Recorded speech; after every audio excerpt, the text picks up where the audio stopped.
Competition hub के video lecture में स्वागत है स्टूडेंट्स। और आज हम लोग पढ़ने वाले हैं, खास करके यह जो टॉपिक है वो 9-10th जो लोग STET क्वालिफाई कर रखे हैं, और उम्मीद है कि जब आपका सोशल साइंस सब्जेक्ट होगा तो आपके 9-10th के क्वेश्चन निश्चित तौर पे पूछे जाएंगे।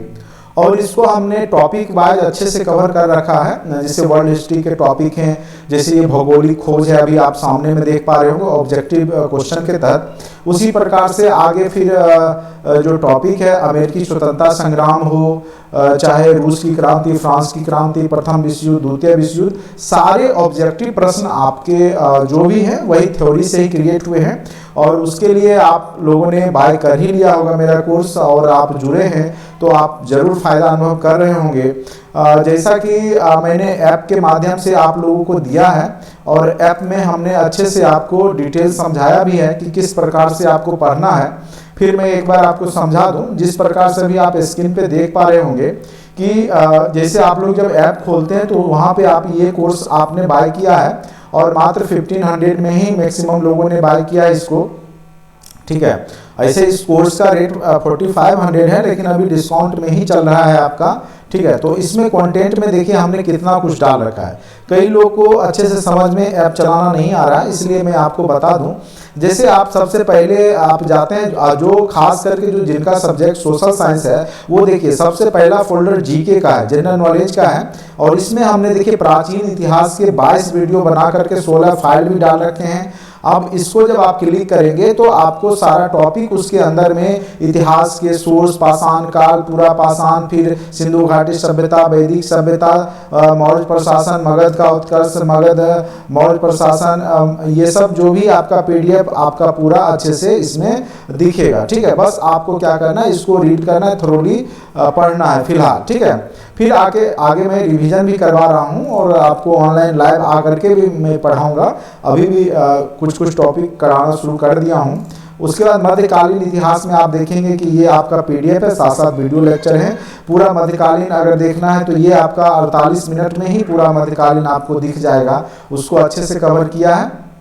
जैसे अगर आप लोग सोशल साइंस STET 9-10th के लिए पढ़ रहे हैं तो आप विश्व इतिहास के सारे टॉपिक को अच्छे से जरूर पढ़िएगा। इसमें हमने विश्व इतिहास के लगभग 18 वीडियो बनाए हैं, 18 टॉपिक का है। जैसे हमने यूरोप का इतिहास से शुरुआत किया, इसी में आपके भौगोलिक खोज होंगे, फिर पुनर्जागरण, फिर धार्मिक सुधार आंदोलन, औद्योगिक क्रांति, समाजवाद, कार्ल मार्क्स, अमेरिकी क्रांति, अमेरिकी गृह युद्ध, वाणिज्यवाद का कारण परिणाम, फ्रांस की क्रांति, रूस की क्रांति, प्रथम विश्व युद्ध, महाबंदी, द्वितीय विश्व युद्ध कारण परिणाम, चीनी साम्यवादी क्रांति, लेनिन की आर्थिक नीति, 30 वर्षीय युद्ध का कारण परिणाम, इटली का एकीकरण, जर्मनी का एकीकरण, इन सब टॉपिकों को हमने अच्छे से डिस्क्राइब करके वीडियो बना रखा है।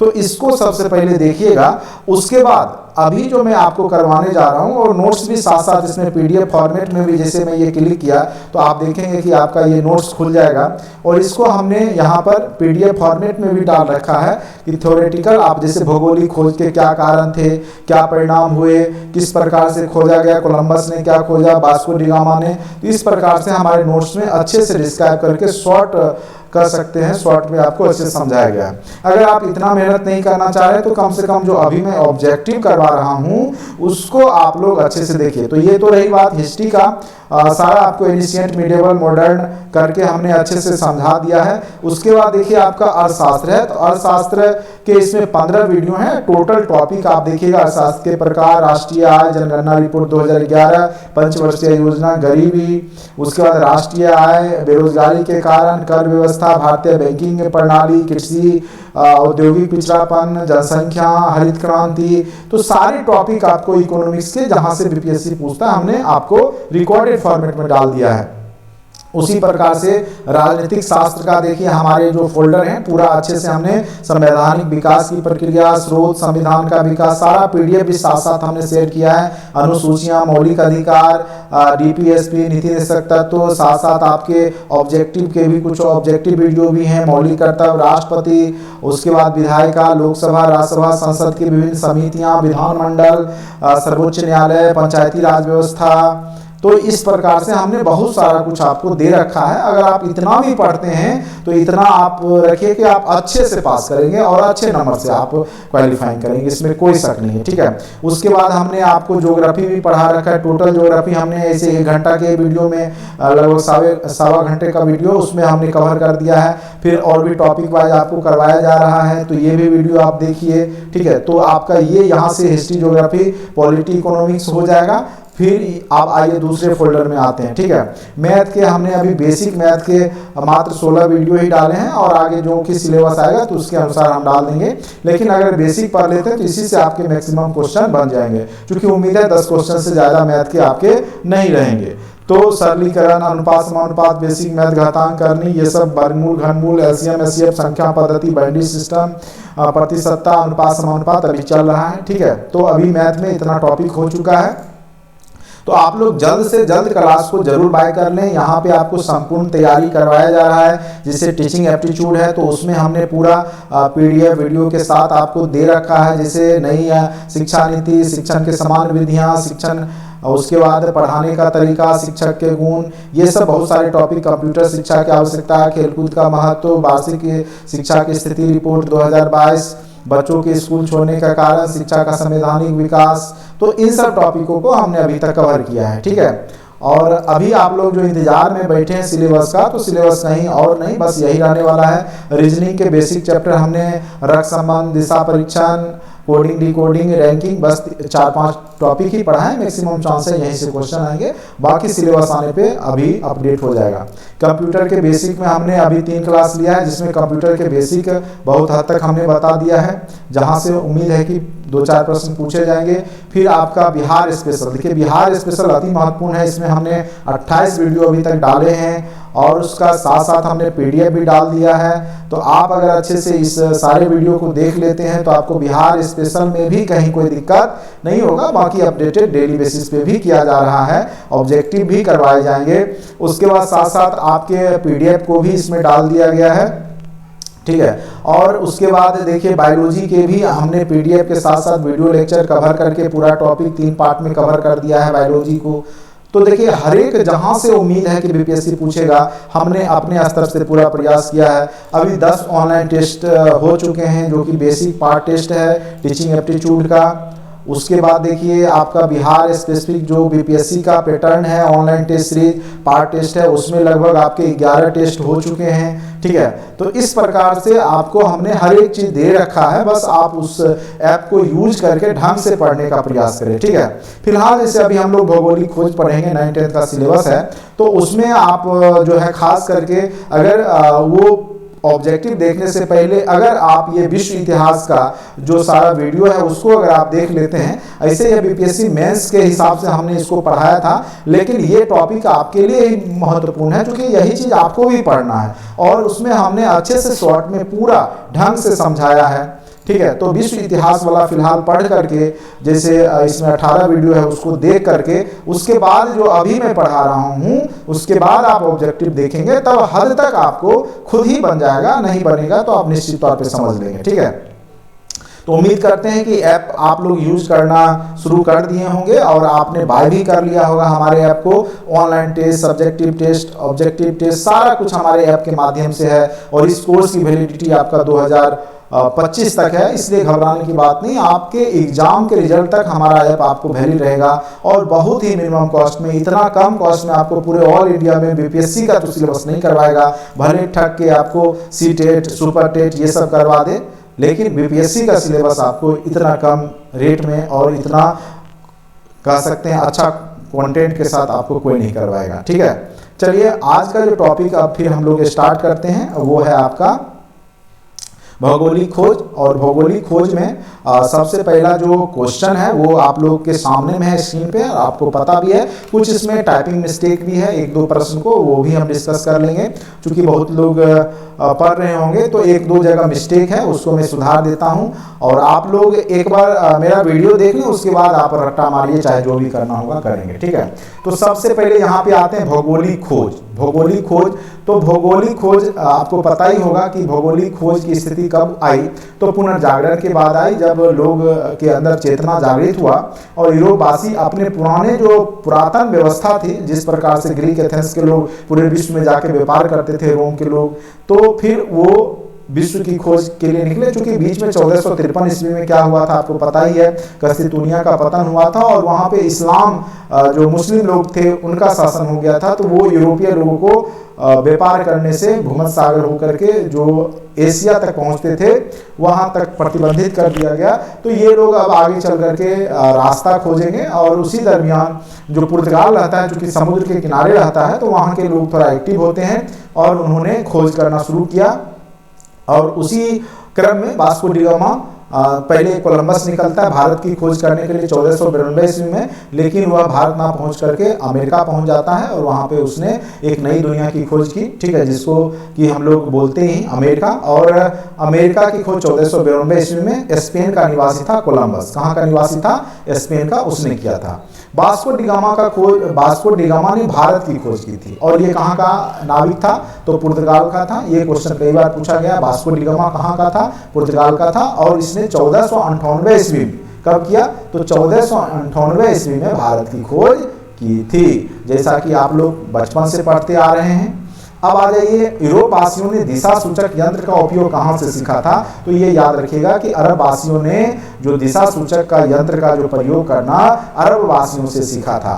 धर्म युद्ध किसके बीच में हुआ था? तो आगे एक चैप्टर ही 30 वर्षीय धर्म युद्ध का हमने विश्व इतिहास में पढ़ाया है। ये सब टॉपिक पहले आप थ्योरी में पढ़ लें, तब बनाएंगे, तब जाकर के। बहुत लोग कहते हैं सर ऑब्जेक्टिव करवाइए, इसीलिए मैं करवा रहा हूँ, लेकिन मेरा ये उद्देश्य था कि सबसे लास्ट में मैं आपको ऑब्जेक्टिव करवाऊँ।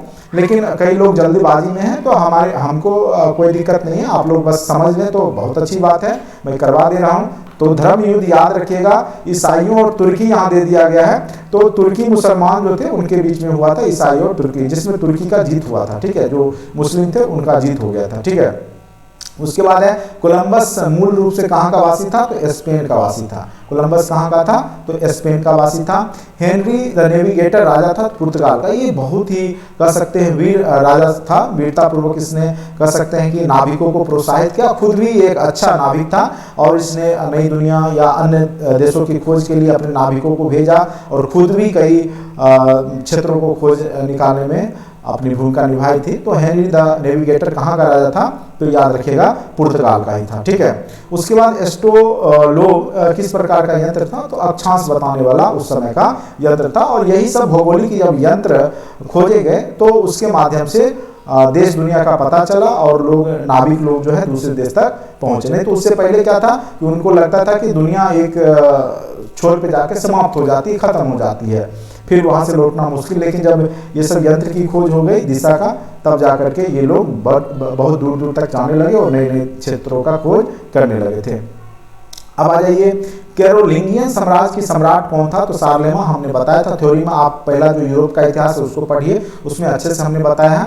सामंतवाद में व्यवस्था में भूमि का मालिक कौन होता था? तो मेन रूप से राजा ही होता था। और राजा के जो सामंती होते थे, वो राजा क्या करता था, सामंत के माध्यम से ही अपना जो है भूमि का देता था सामंत को। सामंत जो है अपने क्षेत्र में टैक्स वसूली करके राजा तक पहुंचाते थे, लेकिन मेन मालिक राजा ही होता था, ये याद रखेंगे।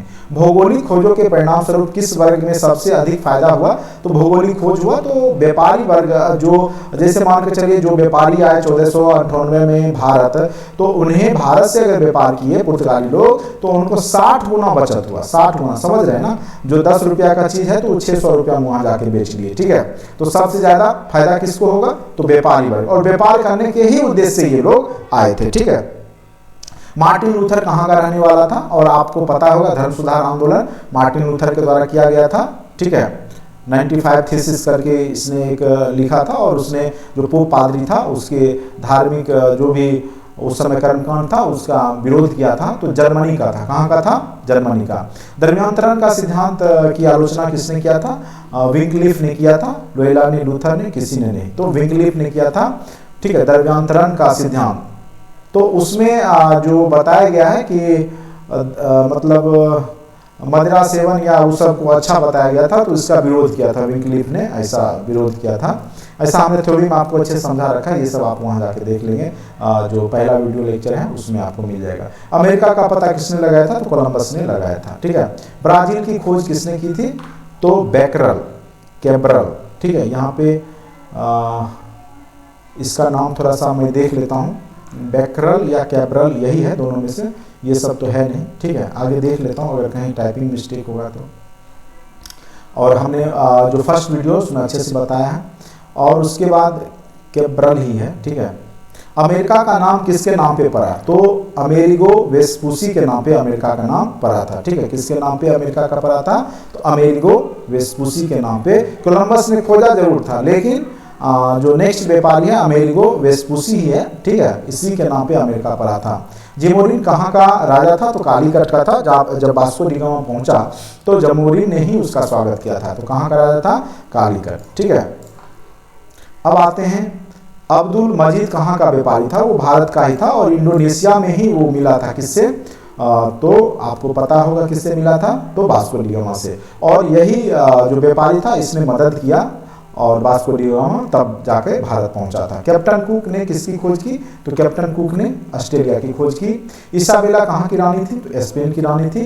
कैब्रल नामक पुर्तगाली जहाजी ने कहाँ का पता लगाया था, तो कैब्रल नामक जो पुर्तगाली हैं उसने ब्राजील का पता लगाया था, ठीक है।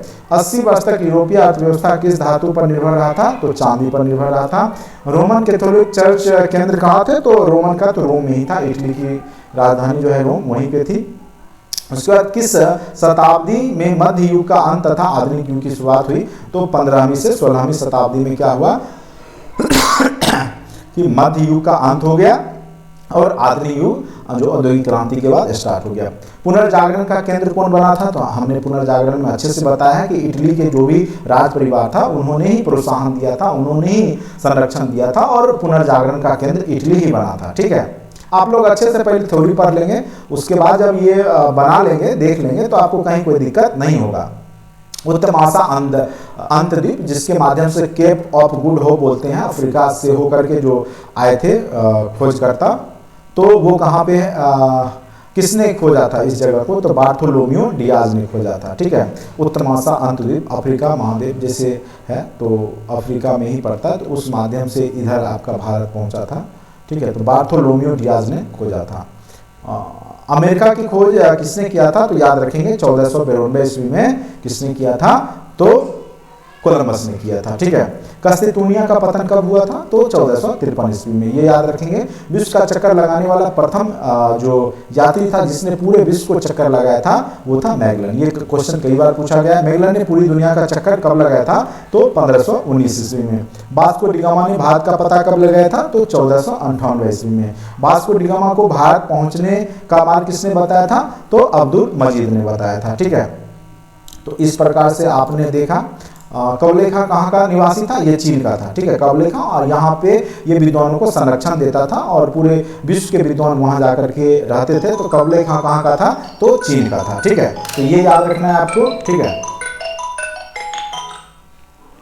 उसके बाद न्यू फाउंडलैंड द्वीपों का पता किसने लगाया था, तो सर जॉन सेबेस्टियन केबोट ने लगाया था। डिवाइड कॉमेडी किसकी रचना है, दांते की रचना है, और पुनर्जागरण में ये सब बहुत बड़ा योगदान देता है। सेंट पीटर का गिरजाघर कहाँ है, तो रोम में है, ठीक है। कहाँ पे है, तो रोम में है। गुरुत्वाकर्षण का सिद्धांत किसने दिया था, तो न्यूटन ने दिया था, जैसा कि आप लोग जानते हैं। नए समुद्री मार्गों की खोजों से किसके बीच व्यापार संबंध बढ़ा, तो भारत और रोमन साम्राज्य के बीच में बढ़ा। हल्के तथा तेज चलने वाले जहाज कैरोवल को किसने बनाया था, तो पुर्तगालियों ने बनाया था, क्योंकि यहाँ का जो राजकुमार था वो बहुत ज़्यादा इंटरेस्ट लेता था जहाज़ों के निर्माण में, ठीक है।